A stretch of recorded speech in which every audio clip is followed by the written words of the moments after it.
November 15, 1943, Aberdeen Proving Ground, Maryland. A cold gray morning filled with the smell of diesel and wet metal. American mechanics pulled off a dusty tarp, expecting a powerful German machine. But what they found made them laugh. Underneath sat a tiny, box-shaped car with an engine smaller than a lawnmower, the Kübelwagen, Germany's Jeep. They checked the numbers twice. 25 horsepower, barely half of what the American Jeep had. How could this thing survive a war, one soldier joked, but by the end of the day no one was laughing. The tests that followed would reveal something shocking, that the German toy car hid secrets no one expected, and lessons the U.S. Army never forgot. So, stay with us, because what began as a joke turned into one of World War II's strangest truths. If you love real history told with raw detail, don't forget to like this video, subscribe, and watch till the end. This story will change how you see the war machines of WWII. The captured German Kubelwagen arrived at Aberdeen Proving Ground on a cold November morning in 1943. Frost covered the grass, and soldiers' boots crunched over the frozen ground. A small group of American mechanics stood waiting beside a wide concrete ramp, their breath forming white clouds in the air. They had been told that this strange little car was one of the most reliable machines used by the German army, a symbol of their famous engineering skill.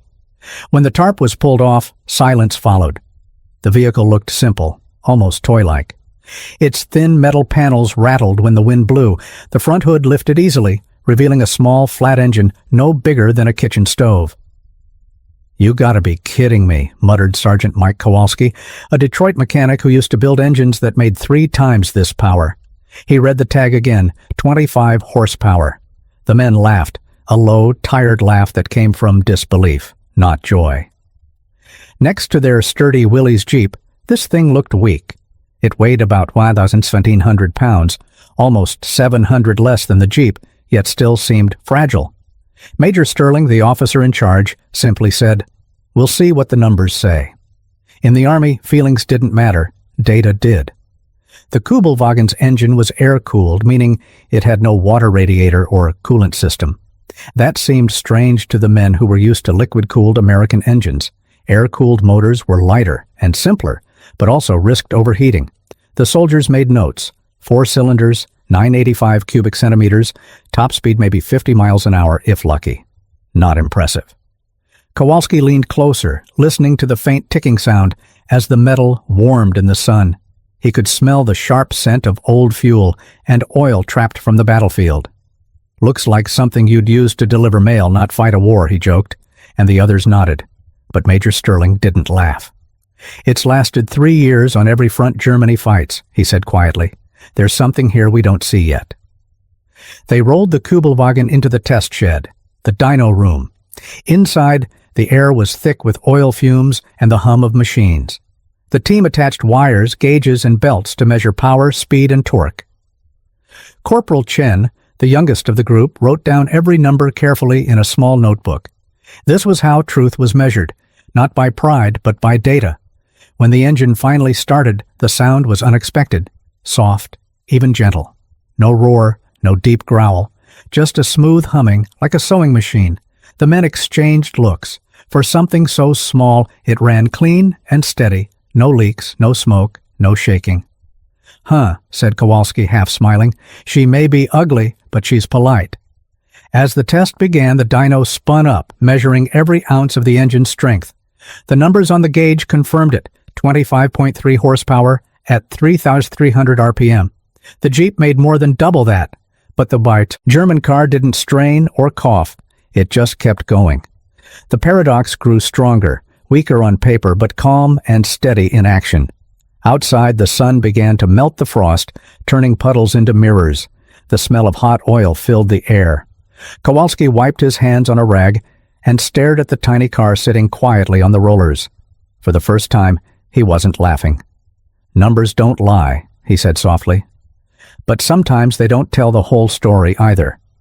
They didn't know it yet, but this little test would lead to something much bigger, a discovery about how wars are won not just by strength, but by smart design, good training, and the people who keep machines running when they shouldn't.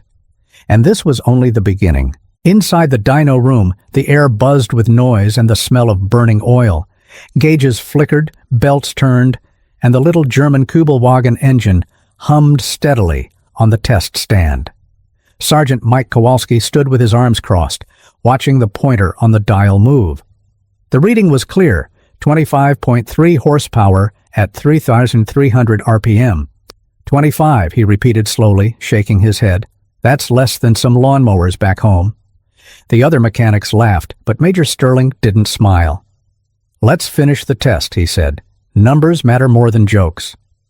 Next to the Kubelwagen, a Willys Jeep engine was already waiting for comparison. The Jeep's motor produced around 60 horsepower, more than double the German vehicle. When the Jeep's turn came, it roared loudly, shaking the floor. The difference in sound alone felt like a fight between a whisper and a shout. Still, as the tests continued, something interesting began to show. The German engine stayed cool and smooth even after running for half an hour. Its temperature held steady around 180 degrees Fahrenheit, while the Jeep's water-cooled motor often climbed higher. The Kubelwagen didn't use any coolant at all, just air. Simple, fewer parts, fewer leaks.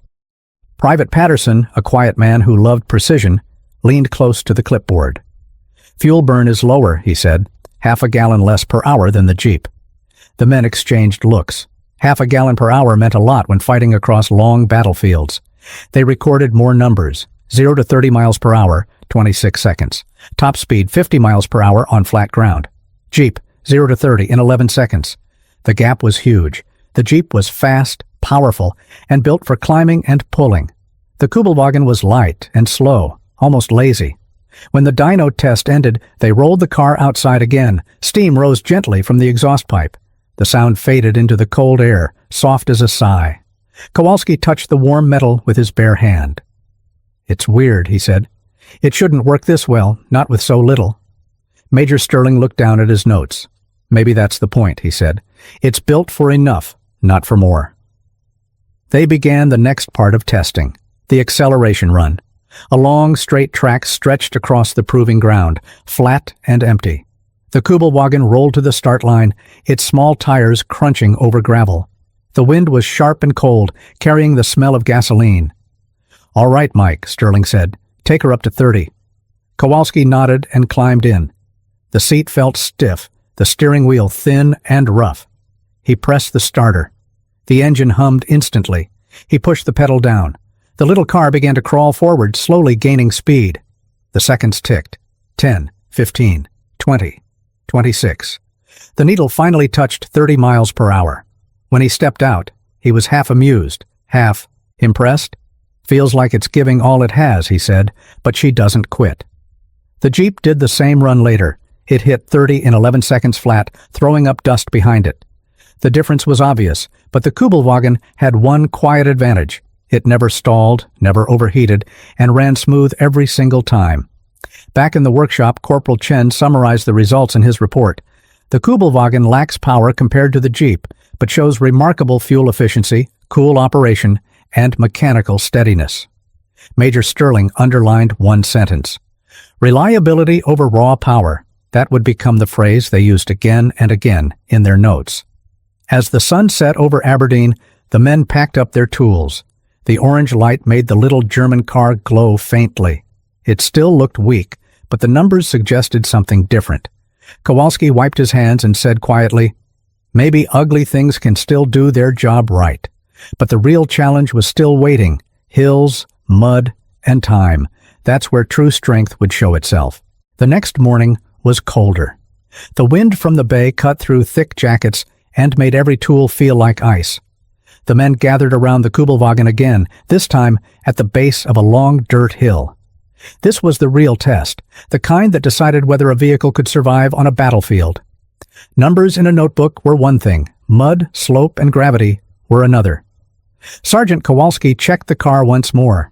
The air-cooled engine hummed quietly as it idled. Feels like a sewing machine, he said, half smiling. Let's see how she climbs. Major Sterling nodded. Same load as the Jeep test, full gear and 2 men. The Kubelwagen was loaded with sandbags and tools to match the Jeep's weight conditions. The hill ahead rose at different angles, 8 degrees, then 12, then 27, the same gradients used for official Army trials. Kowalski put the car in first gear and began to climb.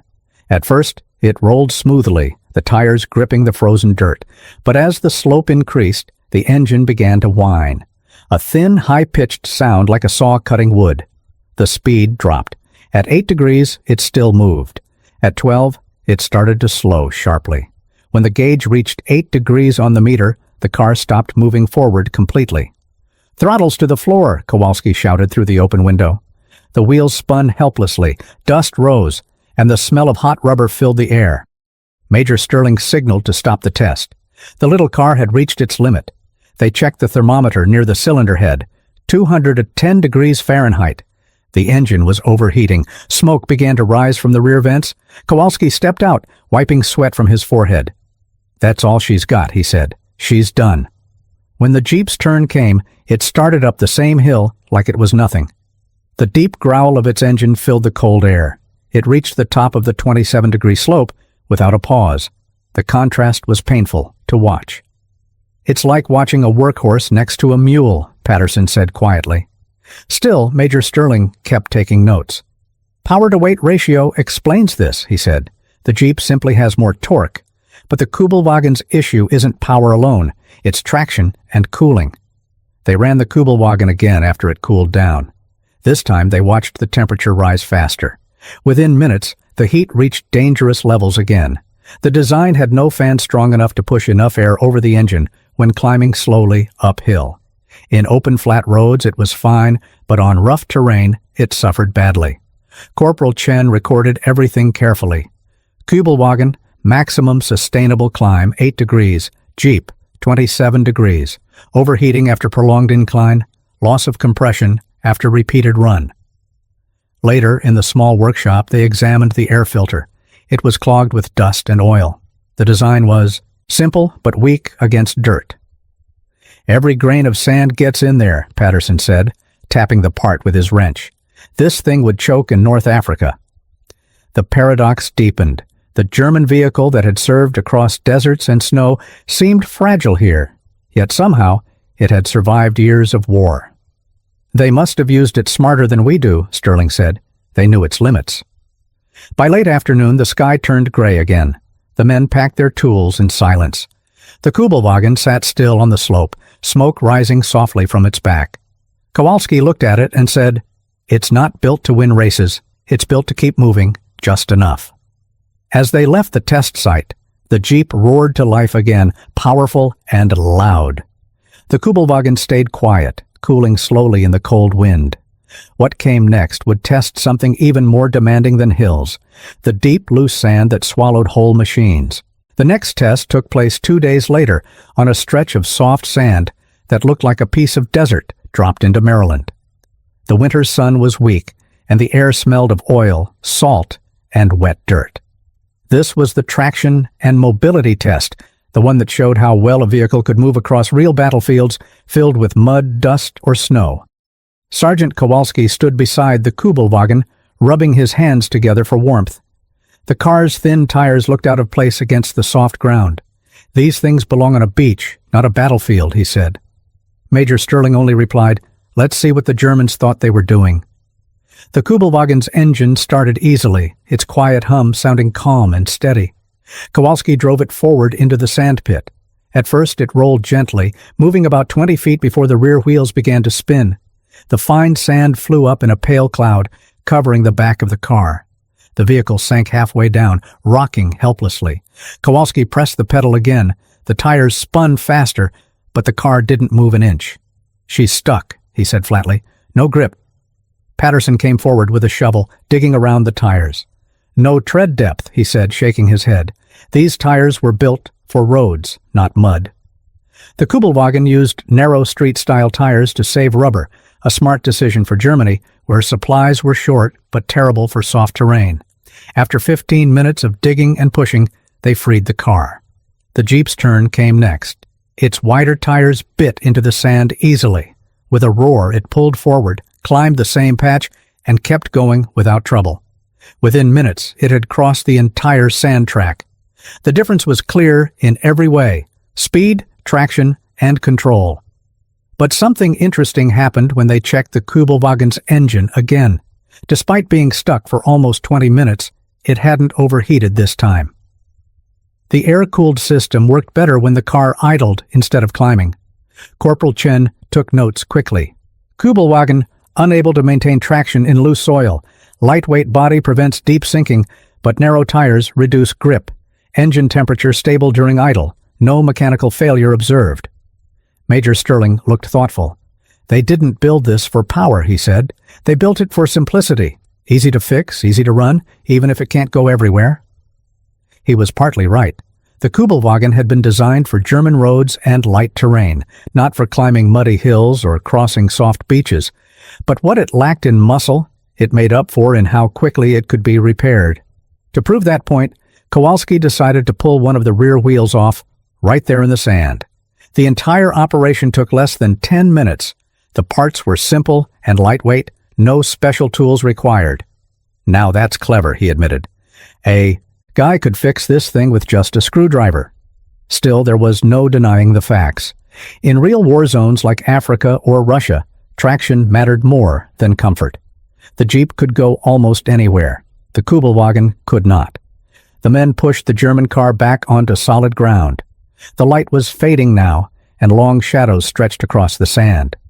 The sound of the cooling engine ticked softly, like a clock counting down. "So," Patterson asked, "is it any good?" Kowalski looked at the dusty little car, then at the Jeep parked nearby. "Depends what you need," he said. "If you want to move through mud and rocks, take the Jeep. But if you want something simple that just keeps running, maybe this is enough." The test was over, but they still had more to learn. Next, they would find out how well each machine could be kept alive, not in battle, but in the quiet moments in between. That meant one thing: maintenance. The following day was still and cold. The smell of oil hung in the workshop air, mixed with the faint scent of metal dust and gasoline. Today's task was not about speed or strength. It was about maintenance. How easily could each vehicle be repaired and kept running? In war, that often mattered more than horsepower. Sergeant Kowalski rolled up his sleeves. "Let's see how long it takes to service this little thing," he said, patting the Kubelwagen's thin metal hood. The stopwatch clicked as he began. He started with an oil change. The German car had a strange setup, a small flat oil pan and bolts that were hard to reach. It took him almost 45 minutes to finish the job. When he pulled his gloves off, his hands were covered in oil. "Not good," he muttered. "On a battlefield, that's forever." Then he tried changing the air filter. It was packed tight under the rear cover, held by a set of screws that needed a special tool. Every few minutes, he shook his head. "Too complicated," he said. "You'd need a clean shop to do this right." When they tested the same maintenance jobs on the Willys Jeep, it was a completely different story. The oil plug was easy to reach. The air filter popped out with 2 clips. The whole process took just 12 minutes from start to finish. Patterson, the quietest of the crew, made a note on the clipboard. Maintenance time difference: Kubelwagen, 45 minutes, Jeep, 12 minutes. Estimated 27% less vehicle availability due to servicing delays. Major Sterling nodded slowly. "That's not just time," he said. "That's how many vehicles are ready to fight. If a whole unit's maintenance takes that long, you lose a third of your strength without a shot fired." Kowalski agreed. "The Germans built for precision," he said. "We built for access. That's the difference." To push the test further, they decided to simulate field repairs, the kind soldiers would have to do in mud or snow. They intentionally loosened a spark plug on both vehicles and timed how fast it could be replaced. The Kubelwagen's spark plugs were buried deep under cooling fins. It took almost 8 minutes to change one. The Jeep's? 2 minutes, flat. By now, even Chen, who loved the German car's engineering, admitted, "It's clever, but not soldier-proof." Later that afternoon, they took a break outside. The wind had picked up again, blowing through the bare trees. The Kubelwagen sat open, its parts spread across a wooden bench like a metal puzzle. "You can tell the Germans cared about precision," Patterson said. "Everything fits tight, nothing wasted." "Yeah," Kowalski answered, sipping his coffee. "But war doesn't care about tight fits. It cares about who gets rolling again first." When they finished the last maintenance timing, Major Sterling summarized the results. The Kubelwagen was reliable when working, but slow to fix. Over time, that could reduce its total operational use by nearly 30% compared to American vehicles. In a long campaign, that was a major weakness. Still, there was something they respected about it. Every part had a purpose. No unnecessary wires, no extra weight. "It's not bad design," Sterling said. "It's just built for a different kind of war, one where roads exist and parts are close." As night fell, the men cleaned their tools. The sound of steel brushing against rags echoed through the quiet room. The Kubelwagen sat reassembled and running again, its little engine purring like nothing had happened. "Well," Kowalski said softly, "she may be slow and fussy, but she doesn't quit." Tomorrow would be the harshest test of all, one that no machine liked, the cold. And in that deep freeze, the truth about reliability would become crystal clear. The next morning, the world was frozen. Ice covered the ground, and a thin mist hung over the airfield. It was January 1945, and the temperature had dropped below 20 degrees Fahrenheit. Cold enough to make steel shrink and engines groan. The American mechanics knew what they had to test today: cold starts. How easily could each vehicle come to life after sitting all night in freezing air? Kowalski rubbed his hands together and said, "All right, boys, let's see if this little German bug can wake up." The Kubelwagen had been sitting outside all night, its thin doors covered with frost. He pulled the choke, pressed the clutch, and turned the key. Nothing, just a dull click. He tried again. The small 25-horsepower engine made a weak noise, but didn't start. "Come on, you little coffee grinder," he shouted, kicking the tire lightly. On the third try, it finally coughed to life, sputtering unevenly like a tired old man waking up. The smell of unburned fuel filled the air. Chen, shivering nearby, checked his watch. 2 minutes, 27 seconds to start, he noted. Then came the Willys Jeep. They had left it outside in the same spot, same weather. Kowalski jumped in, pressed the starter, and vroom! The engine started almost instantly. 5 seconds flat, Chen said, smiling. That's a start any soldier would love. The cold test wasn't just about engines. They also checked how the vehicles handled frozen ground. The Kubelwagen, with its rear engine design, had good traction at first. It moved smoothly across the icy patch until it hit a slope. The back tires spun helplessly, kicking up snow. Without a four-wheel drive, it simply couldn't climb. Meanwhile, the Jeep moved forward confidently, its four-wire system gripping the ground like claws. It climbed over the small hill, bounced down again, and stopped beside the German car. Kowalski laughed. You can't beat four-wheel drive. Physics don't lie. Still, they were surprised by one thing, the Kubelwagen's light weight. It barely sank into the snow. If it had just one more driven axle, Chen said thoughtfully, it could be a great little snow car. The men ran one more test, a fuel efficiency check. They filled both tanks and ran them until empty. The Kubelwagen went 280 miles on a full tank, while the Jeep managed about 240 miles. That's 1 point for the Germans, Patterson said. She may be weak, but she sips fuel. Yeah, Kowalski replied, smiling. She's like a marathon runner, not a sprinter. By midday, the cold test was complete. The Kubelwagen's air-cooled engine had survived the freezing morning, but it needed patience and gentle handling. The Jeep didn't care. It just started and drove. That was the difference between engineering precision and battlefield practicality. Major Sterling wrote in his report, "In extreme cold, the Kubelwagen shows endurance but not reliability. The Jeep remains superior for rapid deployment under all weather." As the sun began to melt the frost, the men leaned against the vehicles, watching steam rise from their hoods. You know, Kowalski said, it's strange. The Germans made this with care, detail, even pride. But war doesn't reward pride. It rewards what works. The others nodded silently. They weren't just testing machines anymore. They were seeing two philosophies of war, one built around control and perfection, the other built around flexibility and speed. And the next test would bring that contrast to life even more, when the two vehicles would face real field conditions side by side. Mud, ruts, and chaos, the true battlefield of machines. The next test came with rain, heavy, cold, and endless. the kind that turned every road into a muddy trap. The air smelled of wet soil and exhaust. Boots squished into the ground with every step. This was the perfect time to see which machine could survive the real battlefield conditions. Not a workshop, not a smooth road, but pure chaos. The test area was an old dirt road outside the camp. The soldiers had dug shallow ruts and poured water into them, making the ground soft and sticky. "All right," Kowalski said, holding a stopwatch. "Same rules. One Jeep, one Kübelwagen, one hill. Let's see who makes it." Chen got into the Kubelwagen first. The small German car looked confident, light and simple. He pressed the gas, and the rear wheels spun fast, splashing mud everywhere. For a few yards it moved forward, the little engine whining loudly. But then, as the mud got thicker, it began to slide sideways. The back tires lost grip and the car sank halfway into the muck. "Keep it steady," shouted Kowalski. Chen tried rocking it back and forth, but it was no use.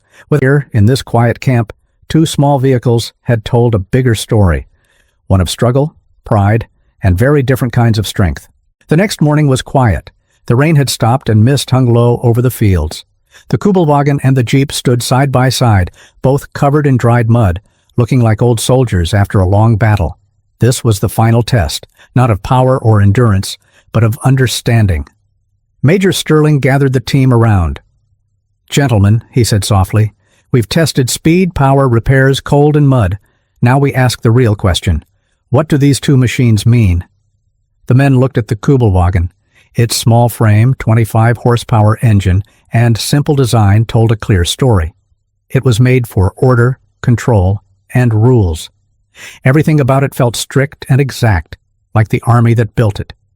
"The Germans built this car for a perfect system," Chen said. "Every bolt, every wire has one place, one purpose. But war isn't perfect. It changes every minute." Then they turned to the Jeep. Its rough edges, loud engine, and open body looked almost careless. But it wasn't. It was made for freedom, for fast thinking and fast moving. Kowalski leaned on the Jeep's hood and said, "This thing wasn't built to look good. It was built to help a man survive, to climb, to pull, to carry, to move on." Patterson added, "The Jeep is like America itself, simple, direct, and always moving forward." Sterling nodded. "And the Kubelwagen?" "The Kubelwagen," Patterson replied, "is Germany, smart, proud, but trapped by its own design." They all stood silent for a moment. In the distance, a supply truck rumbled by, carrying crates of ammunition. The sound faded into the cold air. Sterling took out his report book for the last time. He wrote slowly, his pencil scratching on paper. "The Kubelwagen is a product of precision. The Jeep, a product of practicality. One values control, the other adapts to chaos. In war, the winner is not who builds the most perfect machine, but who builds the one that keeps going." As the sun broke through the clouds, light fell across both vehicles. Mud glistened on their bodies like battle scars. Chen smiled faintly. "You know," he said, "we started this to laugh at that little German car. But I think we ended up respecting it." Kowalski nodded. "Yeah, it might not win the war, but it fought its own fight." The men cleaned up their tools one last time. The Kübelwagen was to be sent to a museum storage yard, while the Jeep would go back to the field for duty. Two machines, one captured, one homegrown, both symbols of the world's greatest struggle. As they watched the vehicles being driven away, Sterling said quietly, "They came from different worlds, one from discipline, one from freedom, but both served men who believed they were right." The wind picked up again, rustling through the grass. Somewhere far away, artillery echoed faintly, a reminder that the war still raged. "But here," he said, holding a stopwatch, "same rules. One Jeep, one Kubelwagen, one hill. Let's see who makes it." Chen got into the Kubelwagen first. The small German car looked confident, light and simple. He pressed the gas, and the rear wheels spun fast, splashing mud everywhere. For a few yards it moved forward, the little engine whining loudly. But then, as the mud got thicker, it began to slide sideways. The back tires lost grip and the car sank halfway into the muck. "Keep it steady," shouted Kowalski. Chen tried rocking it back and forth, but it was no use. Without front-wheel power, it just dug itself deeper. After 22 seconds, the Kubelwagen stopped completely. The men pushed, grunted, and finally freed it, their uniforms covered in mud. Then it was the Jeep's turn. Patterson took the wheel. He shifted into four-wheel drive, grinned, and said, "Let's go for a swim." The Jeep started slow, tires turning firmly. It rolled straight into the mud, climbed over the same slope where the Kubelwagen had sunk, and came out on the other side without even slowing down. "Time, 17 seconds, Chen called out laughing, "and no pushing needed." Even Major Sterling, who rarely smiled, gave a small grin.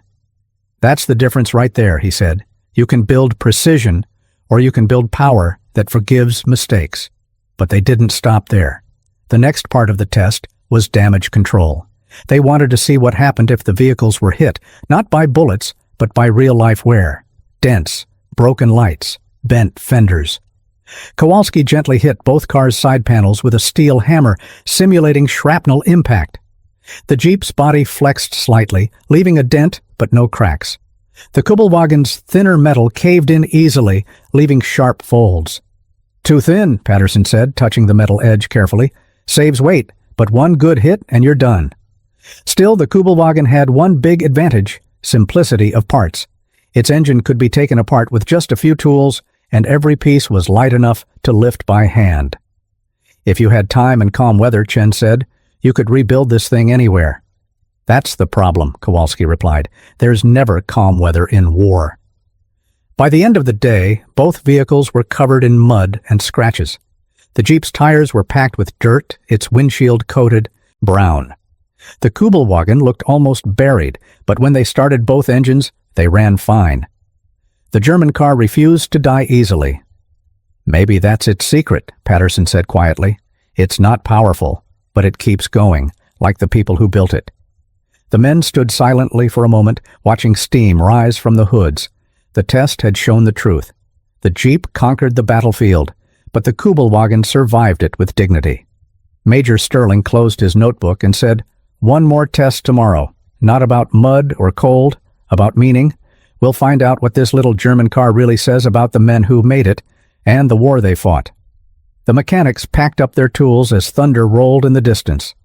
The war was still raging across Europe, but here, in this quiet camp, two small vehicles had told a bigger story, one of struggle, pride, and very different kinds of strength. The next morning was quiet. The rain had stopped and mist hung low over the fields. The Kubelwagen and the Jeep stood side by side, both covered in dried mud, looking like old soldiers after a long battle. This was the final test, not of power or endurance, but of understanding. Major Sterling gathered the team around. "Gentlemen," he said softly, "we've tested speed, power, repairs, cold, and mud. Now we ask the real question. What do these two machines mean?" The men looked at the Kubelwagen. Its small frame, 25-horsepower engine, and simple design told a clear story. It was made for order, control, and rules. Everything about it